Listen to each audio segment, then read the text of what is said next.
Hey guys, welcome out to the range. A few days ago somebody made a comment on one of my videos and he said, yes, why I prefer red dot over a magnified optic or an LPVO.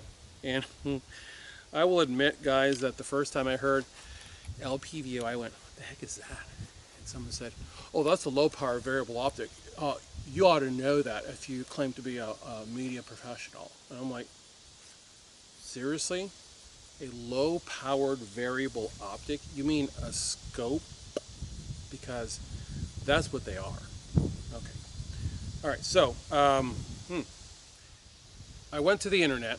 I went to the interweb, and I did some searches, and I came upon a very, very popular member of our industry doing a video on the Trigon ACOG. And I went, oh, shit. This is worth a sandwich and a beer. So I sat back and I watched the video. And I'm like, so dude is making all the points that I made 15 years ago about why ACOGs are the way to go. If you want magnification, ACOG.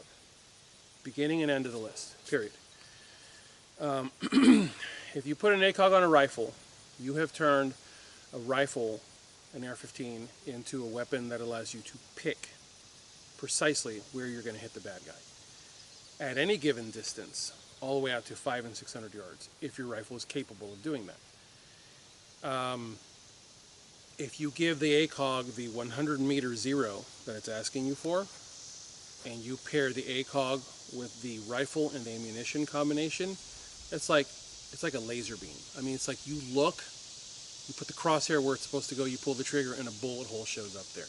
That's how good ACOG is. What ACOG does for you that an LPVO can't is it gives you magnification for long range, it gives you speed for CQB, it gives it to you in a package that is way lighter than any top end LPVO. Because here's what, for those that don't know, the more money you spend on an LPVO, the lighter that LPVO is going to be, which is why I went all the way to Night Force. I said, screw it, I'm just going to buy a Night Force. And I forget, something or another NXS. I forget what it was. It was crazy expensive. I reached out to the company, and I said to them, I'm a media professional. Here are my credentials, because I was a magazine writer back then. And they gave me the industry price, which was, I forget, it wasn't much. It was a little bit off. Honestly, I think what it was actually dealer pricing, which, whatever. So I bought the thing, loved it.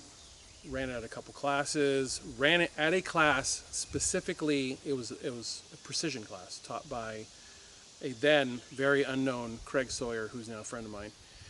And this ought to tell you how long ago it was.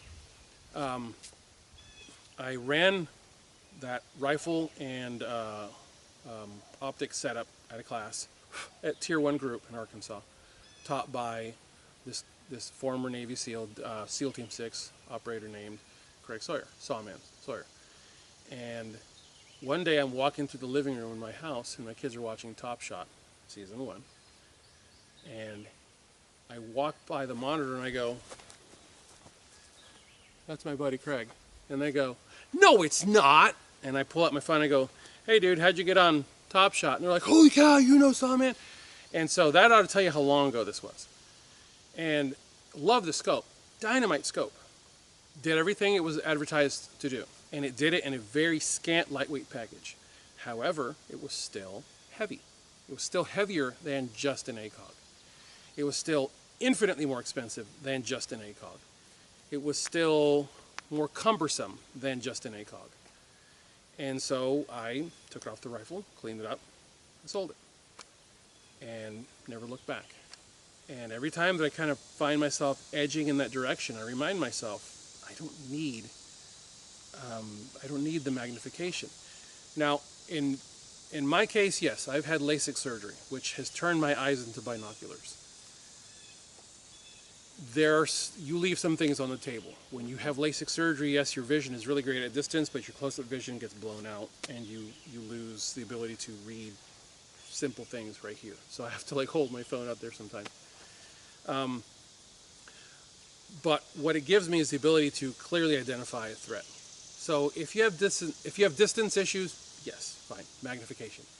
If you have 20/20 vision, my vision is 20/10, but if you have 20/20 vision, guys, stick with the red dot. Because what a red dot gives you is the ability to have a rifle that is set up for fighting at CQB distances and also at longer ranges. And I'll show you in just a minute, with this gun, with run-of-the-mill M190 355 grain, I can deliver CQB shots, and I can also deliver shots at 300 yards with very little effort. So for CQB work, this is 10 yards. If you can't control the threat inside of this space with a handgun, you're in a pickle. But let's face it, for home defense purposes, why in the world would you go to a handgun when you can have this on hand? Especially this with a suppressor on it, which is what my home defense gun is. It's an 11.5 with a suppressor. At this distance, I don't even really have to aim. I can, you know what, let me just shut the optic completely off. I can bring this up, and even without using my sights properly, in other words, right now I'm kind of looking over the top of the front sight, but the front sight, because it's locked up, it at least tells me the general orientation of this weapon. So even with the optic turned off, yeah, those are all showing up in the middle of its chest. But turn the optic on, I'm going to shoot top right, bottom right, bottom left, top left. So I can now pick exactly where I want to hit this guy with a red dot. But sure, fine, CQB, it works. So how does it do at distance? Let's check it out. And I am so not a contractor. I'll tell you, if I had to drive a small truck like a Nissan Frontier, I would suffer. Several years ago, I actually did look into getting into contracting work because, you know, that was the thing that you did back then. Everybody wanted to be awesome. And so I actually did attend a full-on dignitary protection school. It's a week-long school, and realized real quick that what I don't want to be doing is standing outside of a hotel room while some scuzzy politician bangs some kid. And I thought, nah, not interested.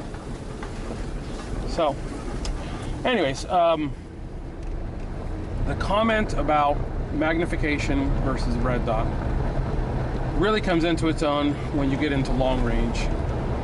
And long range is something that is really, it's dependent on what your experience is, because 300 yards to some people isn't long range, that's mid-range.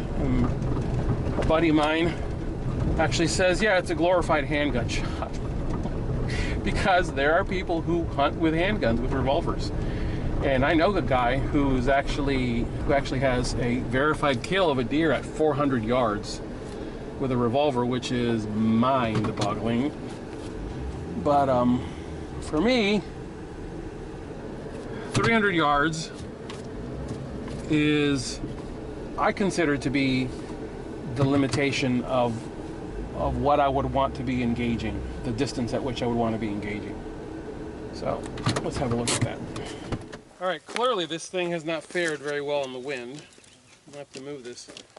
I'm gonna have to move quickly because the second I start moving around and shooting, the ants are coming out of that mound. Basically what I wanted to show you guys is at 300 yards, you can see over my shoulder on that hill. The camera's probably not gonna pick it up, there's a white dot. That dot is quite literally human torso sized. It's a 3/8 steel plate, and it is an exact 1-to-1 representation of an average sized male at 300 yards. And with a red dot, I want to say this is a 3.25 MOA. I can't remember. T1, oh, 2 MOA, okay, so micro T1, 2 MOA.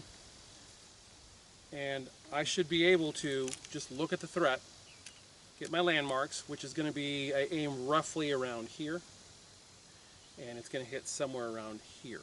Or if I aim just between the shoulder blades, it's going to hit somewhere around this area. Because remember, 55 grain out of a 1-in-7 twist at 300 yards is kind of going a little wild weasel. 1-in-7 does better with was it 72 grain Mark 262, right? It does better with that round than it does with this round, but we're going to give it a whirl with this round.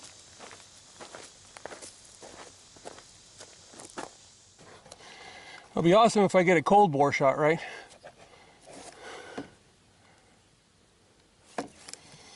All right, let's give it a whirl.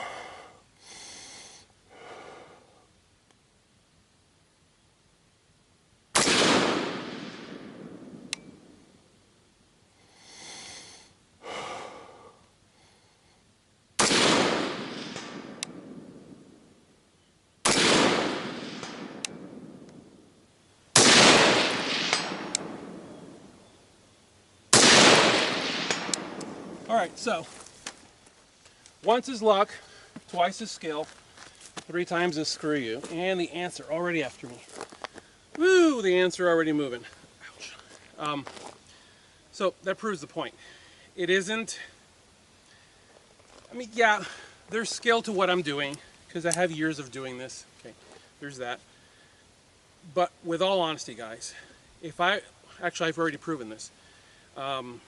I've had kids out here before, and I sit Indian style beside them on the ground. I have them on the mat, and I say to them, do this, do this, do this, do this. Exhale, flatten out the abdominal wall, finger on the trigger, thumb to the other side of the gun so that you're isolating the musculature. So in other words, thumb doesn't go here, thumb goes here. Safety off, squeeze, follow through. If I give them those few little pointers, 2 minutes of pointers, they're doing this. Ding, ding, ding, miss, ding, ding, ding. The point that I'm getting at is this.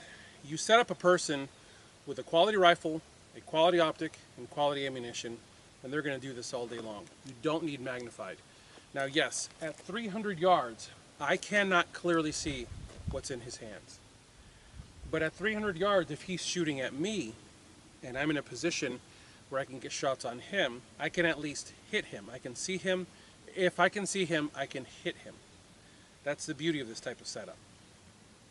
If I'm more of an overwatch position, absolutely I need glass. You have to have glass for that. When you're talking about 98% of us out here, you know, the Joe Blows and the regular Janes out there that want a really quality setup, folks, do not go to an LPVO. All you're going to do is throw money away. Spend money on an aim point, micro T2 now, or an acro, or a Trigicon RMR. Don't go to the MRO. That thing is clunky and fugly. A really great optic. Check out Aim Surplus. Every once in a while they have police trade-ins of the Comp M2 or whatever it's called. Also EOTechs.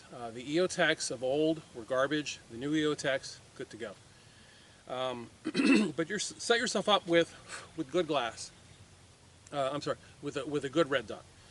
If you feel the urge to go to glass, then fine, then get a magnifier. But remember, the moment you add the magnifier to the gun, you've now added considerable expense and weight, and you've also added another moving part, which means another potential failure point. And when you start adding failure points to guns, you start complicating your own fight and potentially creating moments of indecision. Because if I pick up a gun and all I have, we'll take this out of the equation. If I pick up a gun and all I have is rear sight, front sight, weapon light, like Reed Hendricks of Valor Ridge, he routinely runs guns that are slick down and straightforward. And by the way, he runs my slings. Why? Because my slings are slick and straightforward, and there's nothing to adjust. So this is a guy, perfect example of less is more.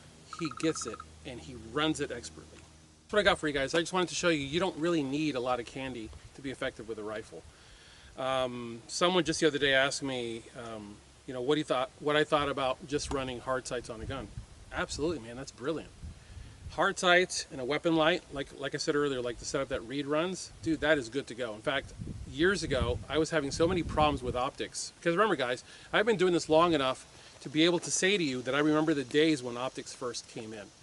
And back in the day, optics were not as dependable as they are now. And so I'd had so many failures at rifle classes that I said, you know what, for the next year, I'm going to rifle classes with nothing but a dissipator. And I'll see if I can find some video footage. A dissipator rifle with nothing but a LMT rear, of course the F-Mark front sight post, that's part of the rifle. And I went to classes and man, I rocked it. I was cleaning people's clocks at 200 yards. I was going against guys with glass, with magnified optics, and I was beating them with that gun. Why? Because I was spending time with the gun, learning what my holes were at any given distance with what the ammunition setup was. And man, I was having fun. A friend of mine stood right beside me in a class and he goes, are you going to be okay in the darkness? And I said, yeah, because you guys are going to provide the light for me, just like in real life. In real life, you're never really truly in darkness unless you live out in the sticks. And at that point, why in the world would you engage anybody unless they actually come in your house? So, conversation for another day. I hope you guys found this video beneficial. I try to give you guys unfettered truth in a very unfiltered manner. Thank you so much for your donations and your support of sling purchases and stickers and pull tags. I do not allow corporate meddling. I do not take, I don't take stuff from corporations to produce videos for them. I produce videos for you guys and only for you guys. As always, I thank you guys for watching. God bless you all. Get those guns out and practice. Have a good one.